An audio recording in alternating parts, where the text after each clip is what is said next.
пациенткой, с родителями о том, чтобы вмешательство сделать так, чтобы как можно меньше травмировать железистую ткань. Вот она в разных позициях. Значит, разница в положении инфрамамарной складки. Во-вторых, там то, что вот жаргонно называют грыжа сосочка алвеолярного комплекса. Вот мы измерения проводили. Получалась разница в 6-7 сантиметров между левой и правой.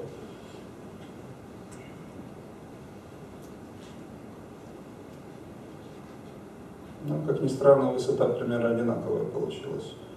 Хотя визуально намного меньше правая. Положение соска 2 сантиметра. Разница.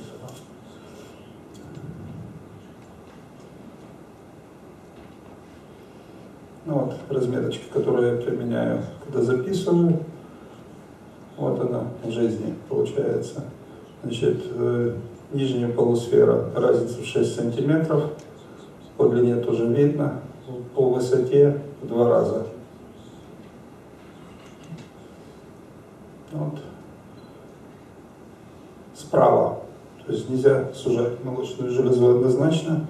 Значит, минимальная травматизация должна быть железистой ткани и протоков.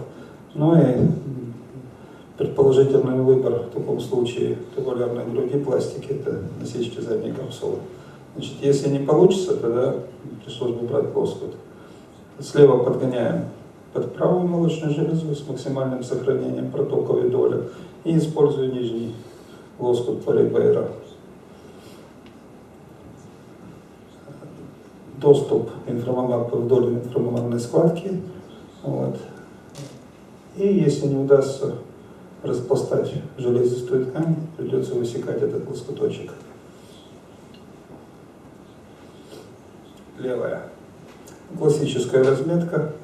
Опять минимальное сужение молочной железы. Минимальная величина нижнего полюса.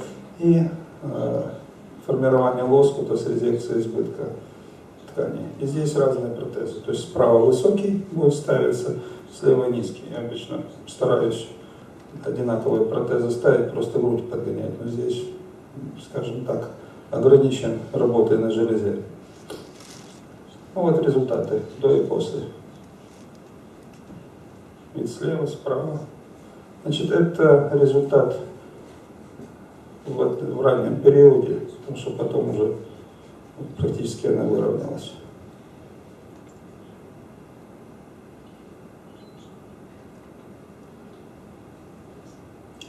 Это другой случай. Здесь мастектомия подкожная была.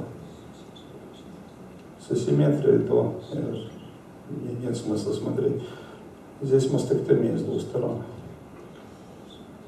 Это по поводу доброкачественной патологии. Здесь диффузная мастопатия, она сама доктор, не попадала под страховку в Америке, поэтому приехала ко мне. К моему большому удивлению, получилось очень красиво. Я, честно говоря, сам не ожидал. Вот. Это моя первая операция на эту тему. Пациентка сама меня в прошлом году нашла. Я ее не узнал, она меня не узнала. Ну, вот. Но, во всяком случае, я ей благодарен. И вот результаты через 20 лет. Значит, с одной стороны была сделана мастопексия, а с другой было протезирование. Это до с Италии единственный протез привез, который у меня был. Вот. Ну, 20 лет стоит. Все, спасибо.